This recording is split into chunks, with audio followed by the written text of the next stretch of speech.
E hoje, foi hoje, né, que o alemão falou? Foi. Tem o vídeo aí? Ele desceu a lenha Falou, sim. e eu vi uma galera aí muito indignada com o que ele falou. Sim. Não, o prefeito de Belém tava pistola. É. Ah, ele reclamou? Prefeito? Reclamou, disse que é preconceito. Porque o cara é alemão, né? Então, conceito de preconceito. É. Claro. Agora, quando os caras dos países africanos reclamaram... Aí, tá com áudio pro pessoal lá? É que tem legenda, pra gente tá tranquilo. Não, então, mas é mais pro pessoal de casa. Solta aí, então, vamos lá. Meine Damen und Herren, wir leben in einem der schönsten Länder der Welt. Und ich habe einige Journalisten, die mit mir in Brasilien waren, letzte Woche gefragt, wer von euch würde denn gerne hier bleiben? Da hat keiner die Hand gehoben. Die waren alle froh, dass wir vor allen Dingen aus diesem Ort, wo wir da waren, wieder nach Deutschland zurückgekehrt sind in der Nacht von Freitag auf Samstag. Mano. Ai, cara. É que assim. Mas é a galera defendendo, falando, não, ele que não volte mais, a gente não quer você. Será que o pessoal não vê que que tem problemas mesmo em Belém?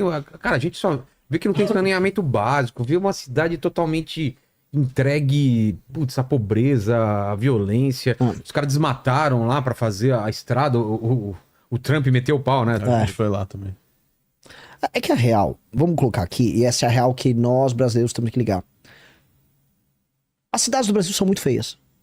E eu falo isso como pré-candidato a presidente. As cidades do Brasil são tirando algum espaço que é bem cuidado, o resto é muito... Muito feias. Você vê o Rio é lindo, né? Mas Sim. tem um pedaço, né? Anda 2 km pra além da costa Aqui em da São cidade. Paulo, você vai pra Paulista, é linda. Sim, você tem o O centro centro expandido ali. seria Sim. pra tá lindo, tá largado, né? Então, aí você vai pegar, e você falou Rio e São Paulo, que são as cidades que mais recebem turistas do Brasil. Belém não recebe turista. Belém é uma cidade paupérrima. Poderia, né? 55 a 57%, varia as estatísticas das pessoas que moram lá, moram em favelas. É uma cidade absolutamente dependente de envio de recursos federais. O IDH de Belém é péssimo. A renda per capita de Belém, das capitais, se eu não me engano, só perde para Salvador. É baixíssima. Ou seja, Belém é uma cidade muito ruim. E a galera de Belém, assim, fala olhando pra câmera. Vocês sabem do que a gente tá falando. Pra câmera, vocês sabem do que a gente tá falando. É real. A gente não tinha condição de organizar um evento lá, mas entraram na pira de fazer. Por quê? Porque esse evento da COP, ele é um evento que fica rodando o mundo, pra você ficar se comprometendo com novas metas de emissão e tal. E normalmente não faz nada. Não entrega né? nada. E o Brasil quer sempre se comportar como um bom menino na sala de aula. Oi, pessoal, eu quero bater essas metas. Nós já temos uma energia renovável bacana. Boa parte da nossa matriz é hidroelétrica. O Brasil tem o código florestal dos mais avançados do mundo. Então o Brasil, ele tá assim, com moral no jogo. Ele não precisa ficar, ei, por favor, olhem pra mim, quero cumprir mais metas de emissão de carbono. Não, o Brasil tem que se desenvolver, a gente é muito pobre. A gente se bobear dá 1% das emissões de carbono do mundo. Definitivamente nós estamos longe de ser o problema. Então a gente não tinha que trazer esse problema pra cá. Trazer um monte de ONG, que é o que aconteceu, que sabota a agricultura brasileira no cenário internacional.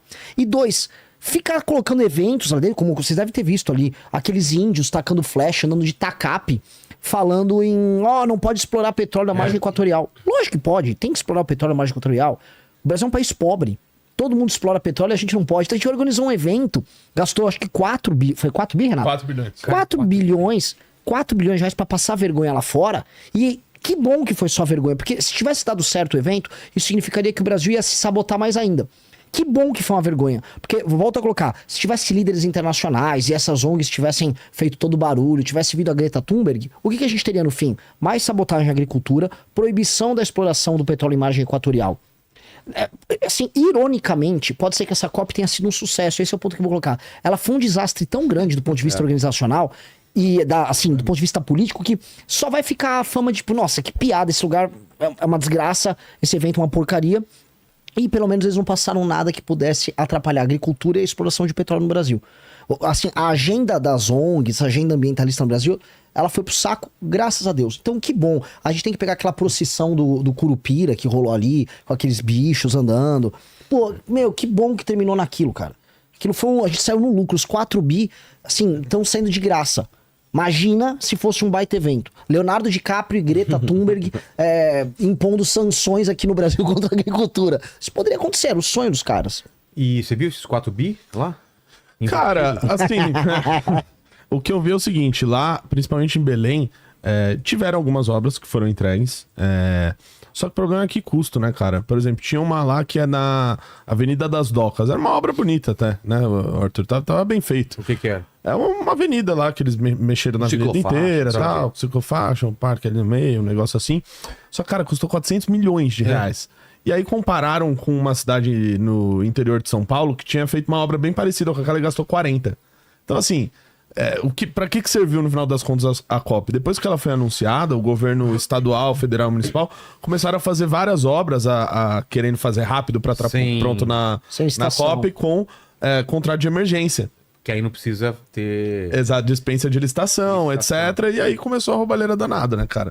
Tanto que, assim, a maioria dos dados que os governos têm que apresentar pra fazer determinadas obras, você falou da estrada lá que o Trump deu uma zoada, que ele falou, matou pra caramba. Vocês desmataram ali a Amazônia e estão fazendo um evento ali pra celebrar e tal. É claro que aquela obra é uma obra importante, no final das contas, né? Só que a maneira com que ela foi feita a toque de caixa por causa da COP. E aí, a partir disso, os governos, com a dispensa de licitação e contratação emergencial, eles basicamente dispensaram que eles precisassem provar e mostrar vários dados. Então, ficou tudo de maneira totalmente não transparente, né? Então, aquela obra, por exemplo, você tem que fazer uma compensação ambiental. Os governos... dane-se isso. E aí começou a ser criticado não só pelo Tribunal de Contas da União, mas até outras organizações também começaram a falar, o que vocês estão fazendo aqui é claramente algo para enriquecer alguém. E a gente sabe quem, né? No caso do Pará, é a família Barbalho. A gente até tava vendo que lá no Pará, o governador é da família Barbalho, o senador é da família Barbalho, o prefeito é da família Barbalho, o TCE é da família Barbalho, o tribunal dos municípios que tem no Pará é dos Barbalhos. A mãe do cara era deputada federal, a tia dele é deputada federal. A família inteira tá na política, os caras mandam ali. É uma oligarquia nojenta, corrupta, né? E pra eles esse evento foi bom. Então, se alguém me pergunta sobre a COP, pra quem que foi bom pra família Barbalho. Isso não é só de lá, mas como que essas famílias elas se perpetuam no poder, sendo que todo mundo vê que estão cada vez mais pobres, mais miseráveis? Como que consegue ganhar a eleição? É o método político brasileiro. No Brasil, a gente fica muito preso na briga direita-esquerda. E lógico, a esquerda é nossa adversária. Clássica.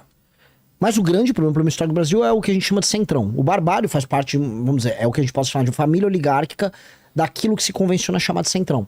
A política para eles é só uma forma de ficar repetindo esses ciclos. E quais são os ciclos? Coloca um monte de vereador, coloca um monte de prefeito, elege os deputados mandam emendas pra esses caras, você desvia um pedaço de emenda, com o dinheiro desviado você compra a voto da galera, e a galera vende o voto, porque o povo, nunca se esqueçam, o povo nunca é só vítima.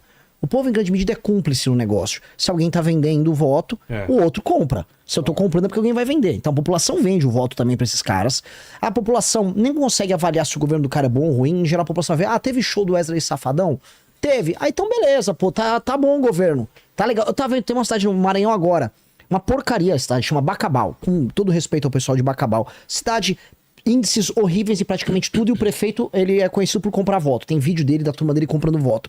O prefeito de Bacabal agora vai lançar uma espécie de um telão, vai fazer um evento agora enorme pra final Flamengo e Palmeiras. A maior parte do recurso que vai pra Bacabal é coisa de 400 milhões por ano, quase 400 milhões, são recursos federais pra sustentar a cidade. Eles só arrecadam 35 milhões de reais por ano. Uma cidade de 100 mil habitantes. É nada em termos de arrecadação. Ou seja, é uma cidade que é baseada no quê? Compra de voto. E a pessoa avalia se o cara é bom, se ele faz um show bom, se organizou agora um evento do Palmeiras versus Flamengo. No fim do dia, o que acontece? Boa parte daquilo que a gente chama de política no Brasil é a repetição desse ciclo. Esse ciclo acontece em todos os lugares. E uma das coisas que a gente montou um partido pra gente enfrentar esse ciclo. Esse ciclo é o ciclo que torna o Brasil um lugar muito pobre. E você tem esse ciclo acontecendo com maior intensidade no Nordeste e no Norte. Então você vê essa família Barbalho, eles fazem isso com o Pará, e não é de hoje, é de muito tempo. Todos os índices do Pará são uma porcaria. O Pará vive de repasse do governo federal. A população continua votando neles porque vende o voto, ou tá nesse esquema de influência, cargos e tal. E quem, vamos dizer, vê que a vida não tá ruim, se muda. Aí você tem hoje o Pará, ele é o 4º estado que mais manda migrantes para outros estados do Brasil. Então olha que paradoxal, as pessoas reelegem as mesmas pessoas, colocam as mesmas pessoas nessas mesmas posições, a vida não melhora, eventos corruptos acontecem, os escândalos de corrupção se repetem, e mesmo votando nele, a população fala, não, acho que eu vou pra Santa Catarina. Aí você tem um monte de paraense agora indo pra Santa Catarina e nada contra procurar uma vida melhor. Mas por quê? por que isso tá acontecendo? Por que as pessoas votam nos mesmos caras Então. e não querem viver as consequências do próprio voto? Mesma coisa na Bahia. É uma coisa meio esquizofrênica, meio maluca. Mas acontece, né? Então a Bahia tá entregue para as mesmas famílias. Alagoas. Pará, Alagoas. Alagoas é o pior estado do Brasil. E Alagoas tá dividido com a família do Lira, do Calheiros e ainda tinha os Collor, né? Então. Você vai ver, é um combo. Pois é. E como a gente sai disso? Tem que mudar que estrutura. O Renan tem uma proposta pra isso, que é a melhor de todas. Reforma A mudança, judicial. a mudança dos incentivos políticos. É o sistema de incentivos, cara. Assim, esse aqui, a gente tá tentando levar esse assunto, mas pouca gente tirando a gente. Na verdade, ninguém gosta de falar desse assunto. O PT não vai gostar de falar porque os aliados deles são o centrão. E o bolsonarismo não gosta de falar porque ele é o centrão. O Tarcísio tá se lançando pré-candidato, mas quem tá bancando a candidatura dele é o Kassab e o Ciro Nogueira, que basicamente tocam prefeitos que fazem isso. O PT, ele é aliado desses caras. O Barbalho é um dos maiores aliados do PT. O Barbalho só ganhou a COP porque era aliado do PT. A COP foi um prêmio pro Barbalho. Tipo, toma um evento de 4 bi, desvia, faz o que você quiser, aparece aí na imprensa mundial, você é nosso aliado. É isso. A gente quer mudar o sistema de incentivo. No Brasil, quais são os sistemas de incentivo na política? É emenda, eu não tô falando do roubo, que tem o roubo, é emenda, fundo partidário e fundo eleitoral. Esses são os prêmios, vamos dizer, institucionais dentro da lei que os políticos podem utilizar. Como é que você ganha esses prêmios? Se você elege vários deputados federais, então um partido está sempre interessado em eleger deputado federal, mais do que eleger governador, mais do que eleger prefeito, mais do que eleger deputado estadual, com certeza. O lance é eleger muito deputado federal, e com deputado federal você recebe mais fundo partidário e mais fundo eleitoral. E quanto mais deputado federal você tem mais emenda. E os deputados têm fortunas hoje em emendas. Fortunas. Hoje está em coisa de 50 bilhões por ano em emendas. Tá? É um valor absurdo, é uma aberração. Pois bem. Qual o sistema de incentivo? Se a política fosse uma gincana, ela funciona da seguinte maneira. Quanto mais deputado você elege, mais fundo partidário você tem, mais fundo eleitoral você tem e mais emenda você tem. Então, a única coisa que os partidos têm que fazer é eleger prefeitos e vereadores para eles fazerem base para você eleger deputado. E como é que eles fazem base? O deputado manda emenda, manda obra para aquela cidade inútil, que é uma cidade às vezes que não tem nem função, ela vive só de recurso federal, você desvia um pedaço da emenda como empreiteira de um amigo seu, um pedaço desse dinheiro você fica fazendo favores para as pessoas, né? A dona Zezé, ela tá precisando de um pneu para Kombi dela, furou Uma cadeira de roda uma cadeira de rodas, quebrou minha cama, as demandas das pessoas são as mais absurdas possíveis, e eles vão dando. Aí você mantém aquela pessoa naquele ciclo, desvia dinheiro, compra voto, e essa base elege o deputado federal. E gira, é uma roda que fica girando permanentemente. O centrão é sobre isso. Então a gente tem que alterar o sistema de incentivo. Ou você vai lá e quebra a democracia, né? Dá um golpe. Ou você muda o que a gente tá colocando, que é: e se o sistema de incentivo pro cara receber emenda, fundo eleitoral e fundo partidário for o seguinte: olha, um prefeito e um governador tem que bater meta de educação, saúde, segurança. Se você tem 15% de cobertura de esgoto e você entrega com 25% de cobertura de esgoto, aí você pode fazer o show do Safadão lá no fim do ano, como todo prefeito quer, os emendas pra fazer show do Safadão, senão não pode fazer show do Safadão. Aí você pode receber emenda, aí você pode mandar, por exemplo, o seu partido vai ter direito a receber um pouco mais de fundo partidário, fundo eleitoral, baseado só em entrega que um prefeito e um governador fazem pras pessoas. E entrega metrificável, coisa que o IBGE estabelece. Olha, você tinha tantos assaltos por ano, agora você tem tantos assaltos por ano. Você tinha tantos, vamos dizer, tantos por cento de cobertura de esgoto, agora você tem tanto. A nota da tua escola no cyber era tanto, subiu pra tanto. A nota no IDEB, mesma coisa. Você consegue metrificar questões fiscais também. E aí você, no fim, no frigir dos ovos, quanto melhor foi teu prefeito, mais pontos você tem pra receber essas coisas. Seria a única maneira que a gente teria pra alterar essa dinâmica. Que aí os partidos políticos só vão se interessar em o quê? Vão colocar bom prefeito pra administrar bem a cidade. E isso por quê? Em tese, essas coisas as pessoas deveriam saber avaliar. Os eleitores vão falar, sim, não, pô, sim, mas não existe isso. não existe, é mentira, a gente já tem que, assim, a gente... É aquele papo do distrital. Isso aí não muda nada. Não muda Então nada. não muda, né? De você vigiar. Cara, a gente tem- vigia a gente o tem- prefeito, o governador. A gente tem uma presidente. lei que se chama Lei da Ficha Limpa. Eu preciso, por via de lei, impedir você de votar no corrupto. É. Você fala, não pode, tá? Ele é corrupto. Ah, é? Mas eu quero votar. Não, você não pode. Curtiu esse vídeo?